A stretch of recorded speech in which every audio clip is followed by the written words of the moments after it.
प्रथम अध्याय सिद्धार्थ से बुद्ध। भारत के उत्तर पूर्व भाग में ईसा पूर्व 6ठी शताब्दी में शाक्य वंशियों का एक गणराज्य था। तत्कालीन समय में वज्जी, मल्ल आदि लोगों के गणतंत्र राज्य विद्यमान थे। एक अथवा अनेक गांवों के सर्वाधिकारी जमींदार, जिन्हें राजा कहते थे, एकत्र होकर अपने में से किसी एक को महाराज चुनते और उसके अनुरोध से अपना राज्य चलाते थे। विशेष अवसरों पर महाराज को सब राजाओं की अनुमति लेनी पड़ती थी। शाक्यों का राज्य भी इसी प्रकार का था। राज्य की शासन व्यवस्था जनतांत्रिक थी और शाक्य परिवार एक दूसरे के बाद क्रमशः शासन करते थे। कपिलवस्तु उनकी राजधानी थी। कपिलवस्तु में सिंहनु के शुद्धोदन, धौतोदन, शुक्लोदन, शाक्योदन तथा अमितोदन नाम के 5 पुत्र और अमिता व प्रतिमा ये 2 पुत्रियां थीं। अपनी बारी आने पर शुद्धोदन राजगद्दी पर बैठे। शुद्धोदन का विवाह देवदह के रहने वाले कोलीय वंश के अंजन और सुलक्षणा की पुत्री महामाया से हुआ था। महामाया प्रसव के लिए अपने मायके जा रही थीं। रास्ते में पड़ने वाले लुम्बिनी वन पहुंचते पहुंचते उन्हें प्रसव पीड़ा होने लगी।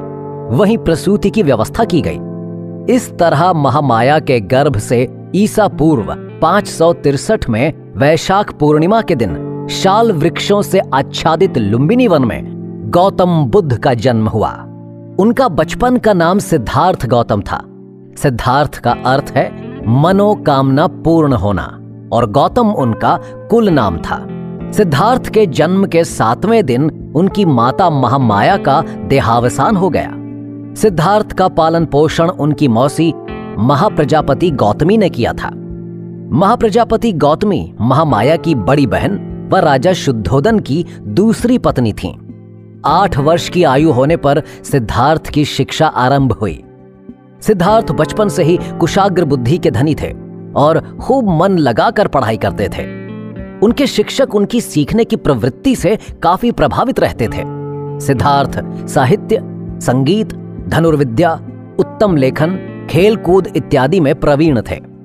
सिद्धार्थ को शारीरिक श्रम से किसी तरह की अरुचि नहीं थी। वप्रमंगल उत्सव, धान बोने के प्रथम दिन मनाया जाने वाला उत्सव, जिसमें हर शाक्य को अपने हाथ से हल जोतना पड़ता था, उसके समय वे स्वयं हल जोता करते थे। उनके पिता राजा शुद्धोदन के पास बहुत खेत थे। एक दिन अपने कुछ मित्रों सहित सिद्धार्थ अपने पिता के खेत पर गए। वहां उन्होंने देखा कि मजदूर खेतों में काम कर रहे हैं, किंतु उनके तन पर पर्याप्त कपड़े भी नहीं हैं। वे तपती दोपहरी में सूरज की धूप से जल रहे हैं। इस दृश्य का सिद्धार्थ के कोमल मन पर गहरा प्रभाव पड़ा। उनके मन में ये प्रश्न कौंधा कि मजदूर मेहनत करें और मालिक उनकी मजदूरी पर गुलछर्रे उड़ाए, ये कैसे ठीक हो सकता है? एक आदमी दूसरे आदमी का शोषण करे, क्या इसे ठीक कहा जाएगा? दोस्तों, अगले एपिसोड में हम जानेंगे गौतम बुद्ध यानी सिद्धार्थ के स्वभाव के बारे में कि आखिर क्या है एक क्षत्रिय होने का धर्म, और जब माँ गौतमी इसका जवाब देती हैं तो इससे क्यों सहमत नहीं होते हैं सिद्धार्थ।